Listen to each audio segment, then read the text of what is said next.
Tangisan anakku di mall itu. Puisi esai karya Denny J.A.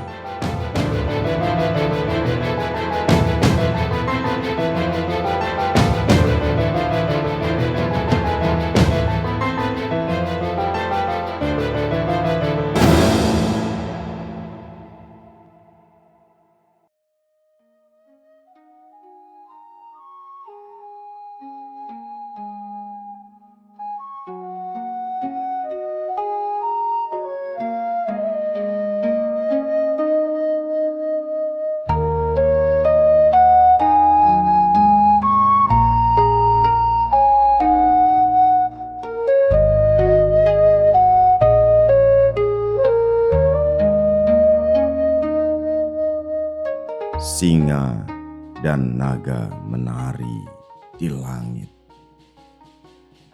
Tarian barongsai semarak di cakrawala, melenggok sana dan sini. Musiknya mengalun, menghanyutkan. Lian, putri kesayangannya, menjadi penari. Tersenyum padanya dari alam gaib. Bayangan ini sering datang pada Koh Enlai, terutama ketika ia rindu pada putrinya, Lian. Entah sudah berapa puluh kali Koh Enlai membaca berita itu. Tim gabungan pencari fakta menyimpulkan, dalam kerusuhan Mei 1998, sebanyak 488 orang mati untuk peristiwa mall terbakar.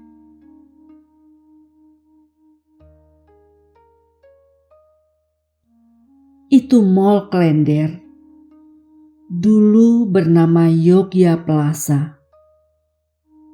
Banyak yang mati ditemukan badannya gosong, hangus, tak dikenali, hitam seperti arang.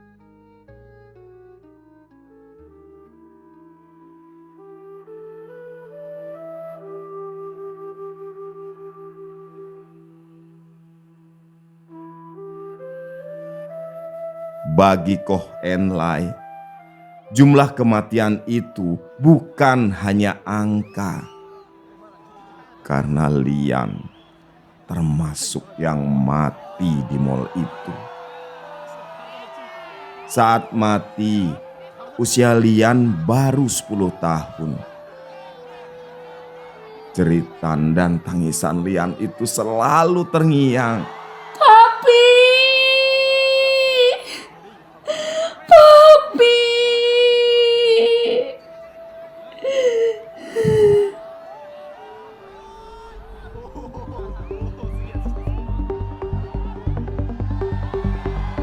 Koh Enlai melihat Lian dari kejauhan.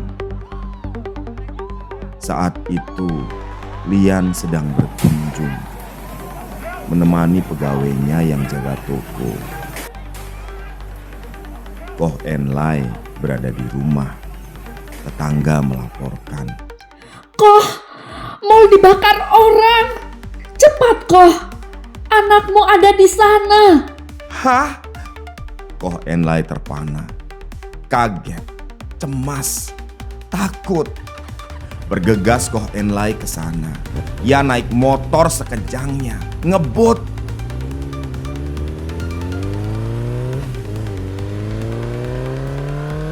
Posisi tokonya di lantai 2. Koh Enlai sudah sampai di situ. Jarak 30 meter dari tokonya. Tapi api sudah membakar sebagian mall. Asap di mana-mana. Mata perih, panas, pandangan kabur, nafas sesak, batuk. Lian, tunggu, papi datang. Ko Enlai teriak sekencang mungkin. Suaranya terhalang bunyian yang gaduh. Hiruk pikuk bunyi orang-orang yang sedang menjarah. Bunyi mereka yang mengatur siasat, mencuri TV, kulkas, perhiasan, sepatu, atau apa saja yang ada di mall. Tiba-tiba berdebuk. Keras sekali terasa lelaki tegap memukulnya. Ko Enlai masih sadar. Berdebuk, berdebuk. Berkali-kali lelaki itu memukul Ko Enlai. Tapi Ko Enlai hanya ingat anaknya. Ia terus berteriak, "Lian, Lian, papi datang." Ko Enlai lalu dilempar oleh lelaki itu dari lantai 2. Jatuh ke lapangan parkir mall. Seketika Ko Enlai merasa pusing alang kepalang. Ia tak bisa menggerakkan kakinya. Tapi Ko Enlai terus berteriak sebisanya. Lian, Lian. Ko Enlai pingsan.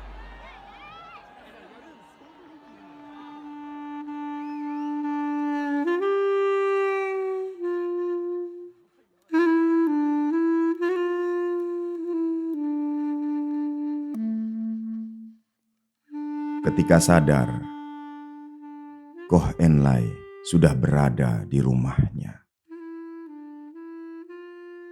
Adiknya cerita, untung Ko Enlai jatuh di area parkiran. Jika tidak, ia pasti mati terbakar. Atau mati sesak nafas karena asap. Begitu tersadar, Ko Enlai teringat anaknya. Lian, Lian. Sekencang-kencangnya Ko Enlai berteriak. Ia pun memaksa diri bergerak. Ia ingin menjemput anaknya di mall. Tapi kedua kakinya kaku.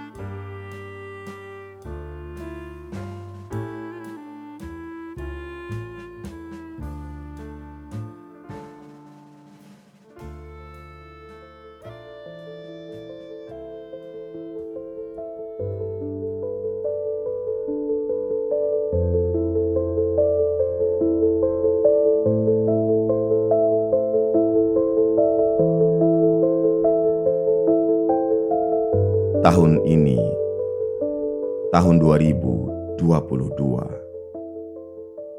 Ko Enlai walau sudah lama bisa berjalan, tapi kakinya pincang sebelah.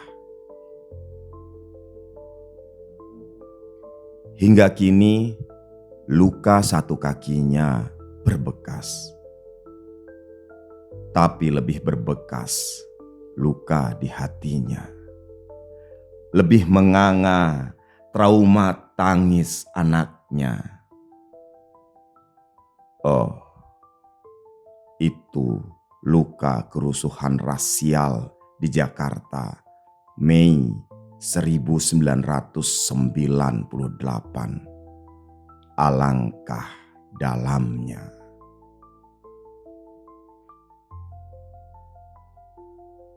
Ketika penjarahan Mall 14 Mei 1998,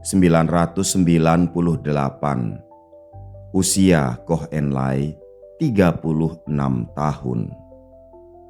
Ia tak tahu politik, tak peduli pula. Bagi Ko Enlai, hidup adalah dagang. Di luar itu, Hidup adalah membesarkan anak, membesarkan Lian.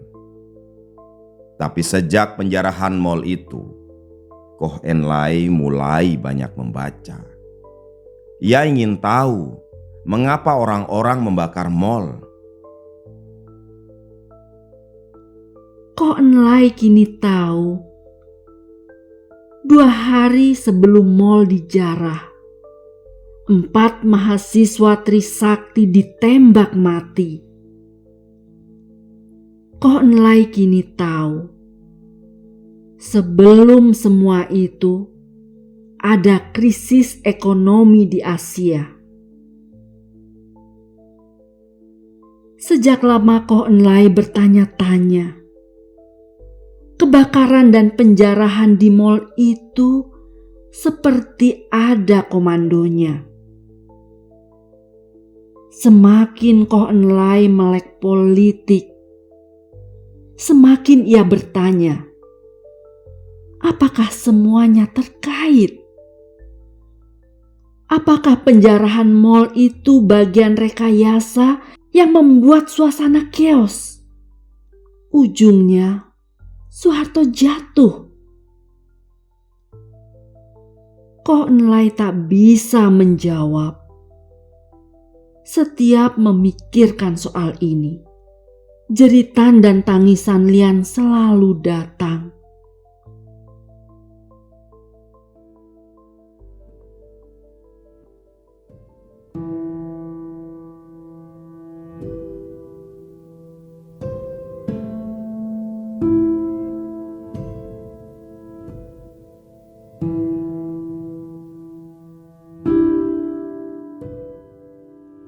Sebulan pertama sejak peristiwa itu, ia sering terbangun di malam hari. Seolah Lian menjerit meminta tolong. Ketika angin keras menerpa jendela, ia merasa Lian datang.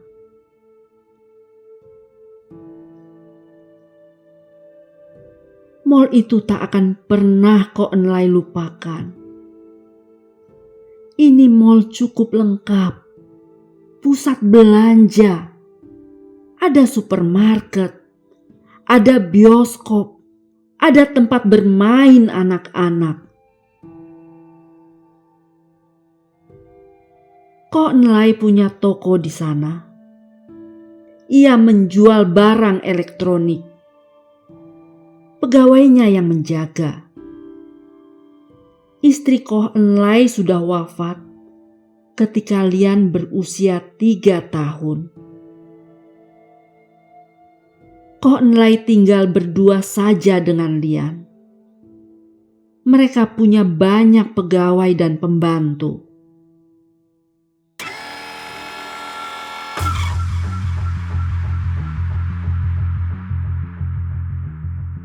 Koh Enlai kini tahu, hari itu 14 Mei 1998, ada sekelompok pria. Mereka menyuruh warga untuk masuk ke dalam mal.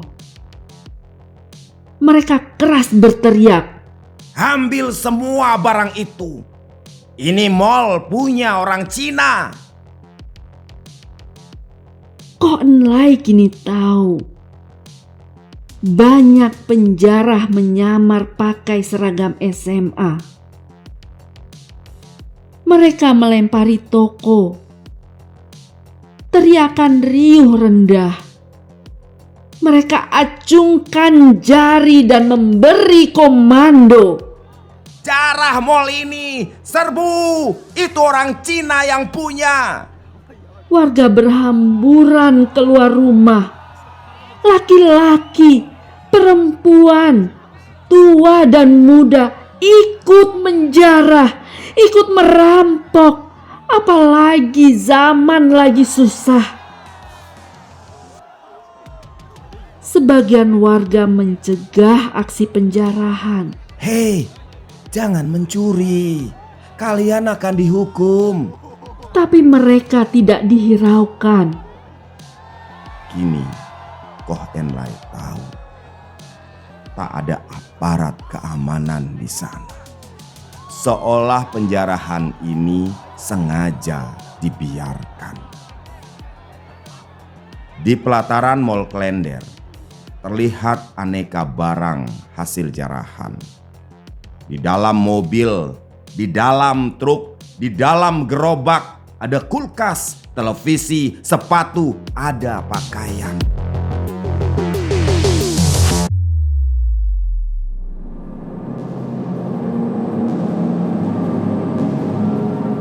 Kini Koh Enlai tahu, datang sebuah mobil pick-up merah. Mobil itu berhenti di depan Mall Klender. Puluhan pria kekar, sebagian berambut cepak, sebagian berambut gondrong. Wow, mereka membawa jerigen bensin. Ada juga yang membawa handi tangki. Wow, mereka kumpulkan kasur dan pakaian. Semua ditumpuk di bagian tengah mall. Lalu mereka tumpahkan bensin. Biar mereka membakarnya. Api membesar. Lantai 1 mall dipenuhi api. Semua orang di dalam mall terjebak. Sulit mencari jalan keluar. Penerangan di dalam mall dimatikan. Asap di mana-mana. Banyak orang sesak nafas, jatuh pingsan. Kini Koh Enlai tahu. Ada orang-orang yang terlatih. Mereka berdiri di aneka pintu keluar. Mereka menumpuk kardus, siramkan bensin, dan biar api menyala. Pintu keluar tertutup. Semua di dalam mall terbakar, terpanggang. Setiap mengenang ini, Koh Enlai menjerit, "Ampun ya Tuhan, banyak orang di dalam mall. Mereka terpanggang, mereka kosong. Siapa yang tega membunuh orang sebanyak ini?" Jasad mereka tak dapat dikenali.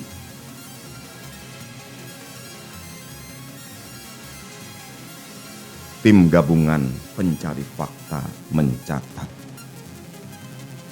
jumlah korban 488 orang. Melengking tangisan Koh Enlai. "Anakku ada di sana, anakku satu-satunya."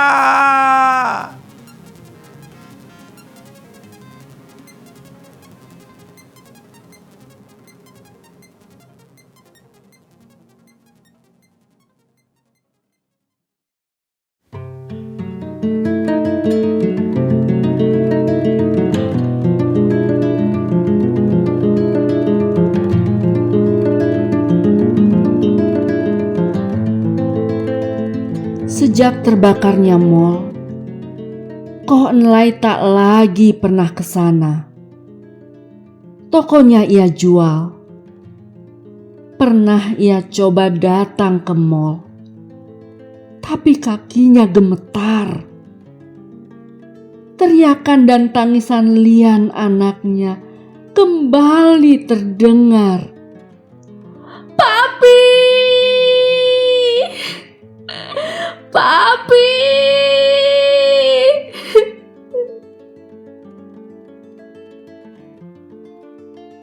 Sekali saja Koh Enlai ke sana, ia menabur bunga, berharap jumpa anaknya. Yang membuat Koh Enlai sedih, ia tak pernah melihat jasad anaknya. Pemilik toko di sebelahnya bercerita, Lian melawan orang-orang yang menjarah. Kata Lian, "Ini punya papi saya. Keluar kalian!" Pegawai Koh Enlai selamat karena kabur. Lian memilih tinggal melawan para penjara.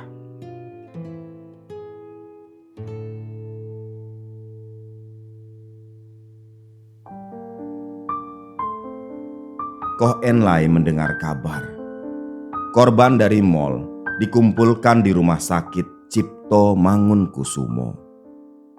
Ia paksakan ke sana. Adiknya mengantar Koh Enlai. Karena kakinya masih sakit, saat itu Koh Enlai hanya duduk di atas kursi roda. Banyak mayat yang gosong. Tapi Koh Enlai tak menemukan jasad Lian. Ia hanya melihat kantong plastik. Di dalamnya ada sepatu dan sehelai baju. Itu sepatu Lian. Itu baju Lian. Tapi jasad Lian di mana? Ada yang kabarkan Lian tak mati terbakar. Ia hanya mati karena sesak nafas akibat asap. Tapi jasad Lian di mana? Sepatu dan bajunya dikumpulkan petugas. Tapi jasad badannya ditumpuk bersama jasad lain. Entah di mana.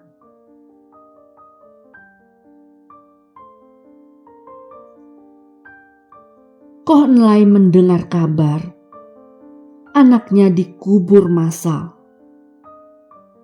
Kuburannya di TPU Pondok Rangon. Koh Enlai sudah ke sana. Ia melihat memang banyak kuburan. Tapi yang mana kuburan Lian? Bertahun-tahun Koh Enlai berharap Lian selamat. Lian tak mati.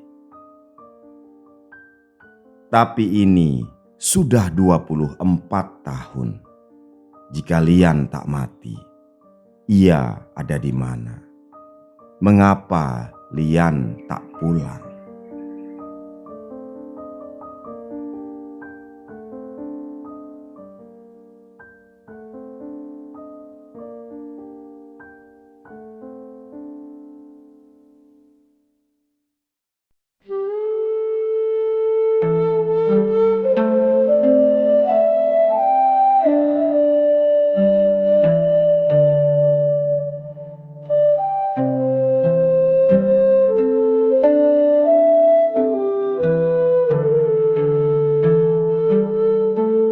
Di hari itu, Februari tahun 2022, Koh Enlai merayakan Gong Sivachai bersama keluarga adiknya. Ia teringat terakhir kali merayakannya dengan Lian. "Papi, mie ini aku tak potong. Mie-nya panjang sekali. Ini supaya umur papi panjang. Dan umurku juga panjang. Supaya aku bisa merawat papi. Kalau papi sudah tua." Dipeluknya Lian. Oh Lian, betapa papi mencintaimu.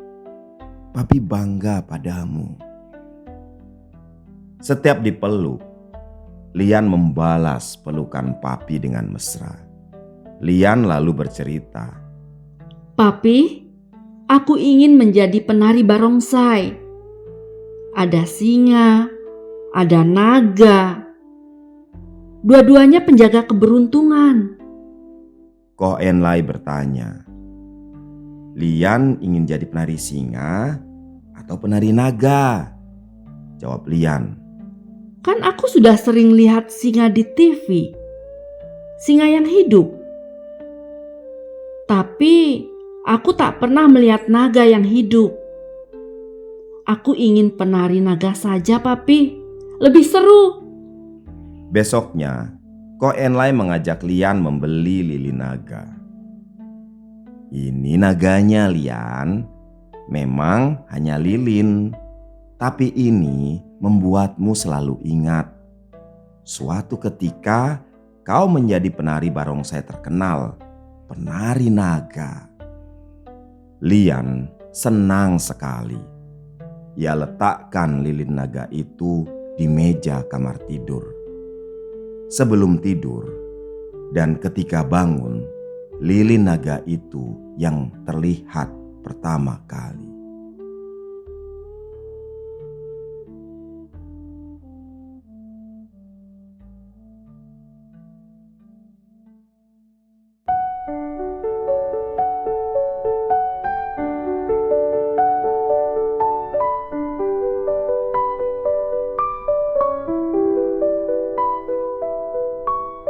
"24 tahun sudah Ko Enlai berharap Lian masih hidup. Tapi hidup Ko Enlai menjadi tertekan. Ia berharap sesuatu yang tak kunjung datang bertahun-tahun sudah. Adiknya beberapa kali membawa Ko Enlai menemui psikiater. Sudah 3 psikiater mereka temui. Semua memberi pandangan yang sama. Ko Enlai harus mengikhlaskan kepergian Lian. Jangan lagi menunggu. Lian pasti sudah wafat. Ko Enlai selalu membantah. Jika sudah wafat, mana jasadnya? Jika aku lihat jasadnya, aku ikhlas. Aku tak lihat jasadnya. Celaka aku jika anggap anakku mati.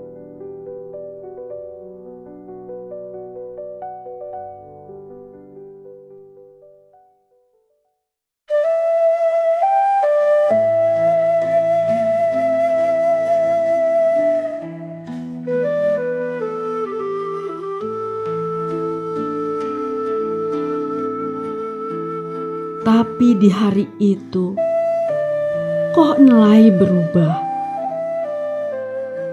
Semalam ia bermimpi Lian menari barongsai di alam baka.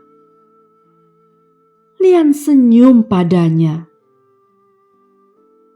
Lian memakai gaun putih, bersih, bersinar. Ia memegang lilin naga. Tapi lilin naganya besar sekali. Dan naganya hidup, meliuk-liuk. Ko Enlai menangis, tapi mengerti. Lian memang sudah tiada. Lian mengirim mimpi itu sebagai isyarat.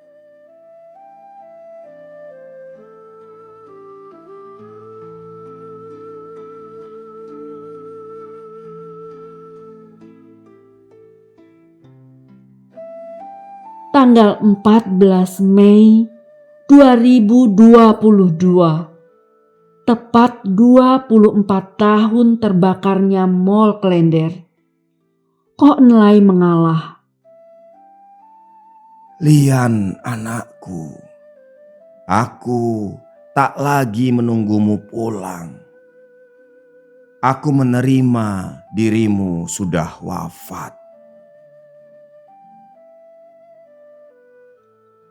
Lilin naga yang dulu Ko Enlai beli untuk Lian, besarnya hanya setapak tangan. Malam itu, tepat jam 24.00, di beranda rumahnya, lilin naga itu dibakar Koh Enlai. Lian, anakku, aku bakar lilin naga ini agar ia menguap ke udara menemuimu. Lilin itu bisa menjelma menjadi barongsai naga. Gunakan barongsai yang ayah kirim. Menarilah anakku, menarilah di alam baka sepuasmu. Kepada orang-orang, Koh Enlai bercerita, Lian sekarang menjadi penari barongsai.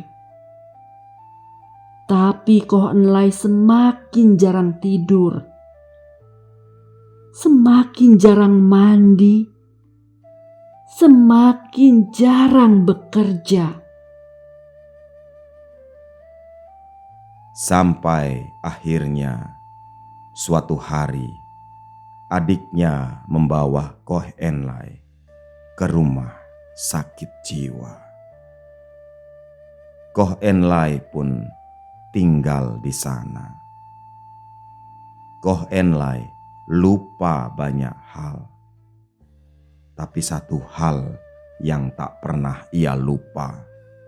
Lian kini menjadi penari barongsai.